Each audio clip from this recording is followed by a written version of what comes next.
A.J. Brown, you might have heard of the guy, was a Philadelphia Eagle for a little while, no longer here. And I just want to run through a clip. I don't have anyone talking about how the Eagles are going to be terrible without him or anything about the trade stuff.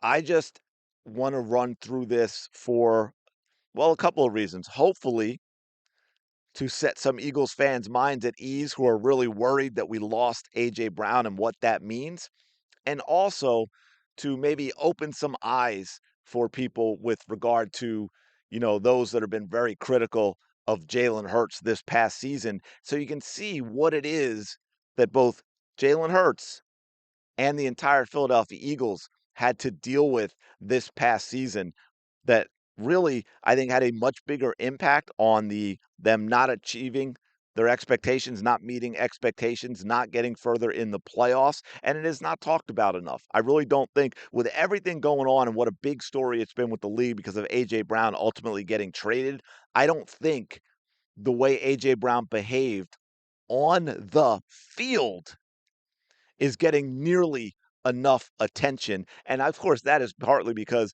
the media hates Jalen Hurts. So they don't want to expose A.J. Brown for the absolute childish, immature, selfish clown, self-destruct. I won't even say self-destructive. The team is what he was ruining this past season. So let's take a look at a few A.J. Brown routes that were run this past season that of course from the outside everyone looks and goes, oh, see, Jalen Hurts can't throw, man. Jalen Hurts can't get the ball to AJ Brown. Really? Let's take a look. By the way, real quick, appreciate y'all being here. Thank you for supporting the channel. I think now we're about 75 subscribers away from 2,000. If you haven't subscribed yet, please do me a quick favor, hit that subscribe button. Make sure you're still subscribed if you have. Don't forget to like and comment below. It is the only way that anyone sees any of these videos. All right, let's dig in. Now, I'm sure most of you know this one. This is not actually an overthrow. As you can see there, he gave up like, what is that? Man, 30 yards? 30 yards before. I'm going to run that one all the way back. I didn't, all these times I've seen this and talked about this play, I didn't realize how soon he gave up on this. I think it's about 30 yards before, right there, he stops, right? And that's about 30 yards before where that ball ends up. And that's a touchdown. Then we have this, and a lot of people are talking about this now with everything that we know. And I can't find it, but I did see a one from behind, and a lot of people, and I know it's conspiracy theory stuff, but the more I think about how this season went and like the comments after that massive game when Devontae had 183 and AJ's comment after the game about him not being used, even though he had 2 TDs and over 100 yards himself, but far fewer receptions. I got to tell you, I'm kind of leaning toward AJ took this ball from Devontae on purpose myself now with everything I'm hearing and seeing from AJ Brown. It's absolutely insane. Here we go. Watch this. Like, there's no effort there, guys. Like, that's the thing. Like, I'm not even saying this should have been a touchdown, although the type of receiver AJ Brown is, supposedly he's a 50-50 guy, right? He doesn't run a great route. He's not very fast. He's not explosive. He's the guy that uses his body and his hands and everything and makes catches on these jump balls, makes catches on these 50-50 balls. But look at his body language, right? Like that's thrown to the inside. There's no effort whatsoever by AJ Brown to try and get this ball. Here's another one. Sorry, they're all running together quick. I should probably stop after each one. I'm trying to talk through them. Hopefully, I can even show this to you. But here's another one, right? Hits him in the hands. Like there's a lack of effort. He shorts arms that, guys. I mean, some receivers might actually, I don't know, lay out completely on a play like that, but he short arms it. That hits him in the fingers. Judging by the way he's moving and the way his arms are out, that should be a catch. That should be a catch. What happened, AJ? What happened? Why aren't you catching this, man? Why aren't you catching this? And again, that's one right through the hands, my friends. And guess what? Guess what? Guess what happens here? Jalen Hurts gets one of his 4 interceptions in that Chargers game. Right through A.J. Brown's hands. Don't tell me that was too high. I don't want to hear that that was too high. Drops the touchdown. Again, look, that is a perfect freaking pass. I want to back that up because, yeah, we are going to show that one again. This is a perfect freaking pass. Thank goodness we have the other angle, too. Look at that.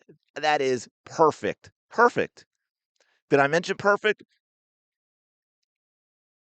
Why didn't you catch this one? Again, same type of thing. Look at the lack of effort from A.J. Brown. I'm not saying this is easy, but the A.J. Brown's getting $30 million a year. See, and there's another one. Short arms it. There's no effort to go after the ball. Same thing. This is a San Francisco game. We talked about this. Now, look, I'm not saying all of these are easy, well, some of these are really easy, but like that one, or that he should have caught all of them. But I am observing the body language and the effort or lack thereof in his attempt to catch some of these, where it looks to me like he's like, an 8-year-old who thinks he's super smart and going to outsmart the adults, right? And make it look like, oh, look how I'm going to catch this. Whereas we're all like, dude, that's embarrassing as hell. We can tell you're not actually trying to catch the ball. Embarrassing. That's what this is. This is embarrassing. Now think about what this does to the team. See, same type of thing. Like he didn't even take a step inward toward the ball. He just kind of half-heartedly short-armed out there to make it look like, oh, I'm going for it. It's just nowhere near me. Here we go again. But see how his arms, look at his arm. There, he's got them short. Like you can tell by the movement in the shoulders and everything. He's not getting them out there. He's not really extending and stretching his arms out there to try and catch this football. And again, also, I don't know, you can get off your feet. It's okay to get off of your feet to go get that football. And then we got this, and it's wild because I think when this happened, my gut instinct, not knowing a lot of what we know now, was to defend A.J. Brown. And now I'm like, yo, you tell him, Nick. You tell him. You go after him, and you let him know what he's doing to your team because he's an immature little brat. Insecure, immature little brat. Wild, yeah, but I looked at that again, and I'm like, you know what? I'm with Nick Sirianni on that now. I'm with Nick Sirianni on that. And then, of course, we know this one that ended the season for the Philadelphia Eagles. Sorry, I don't have the reverse angle on it, but y'all know how bad that was. Right through the hands on 3rd and 5, basically ended the season for the Philadelphia Eagles. So, yeah, A.J. Brown, he made a mess of this past season. We all know how one play, even one normal play, can completely change a game, right? Even if it's in the first quarter. In fact, all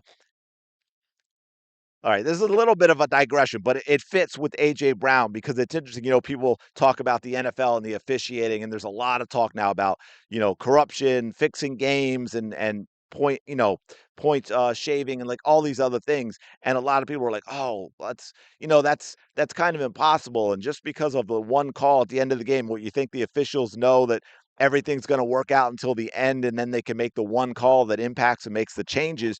And it's like, no. That's not it. I mean, those are the ones that get the attention, but it's stuff early in the game that influences, not necessarily guarantees, but greatly influences the outcome.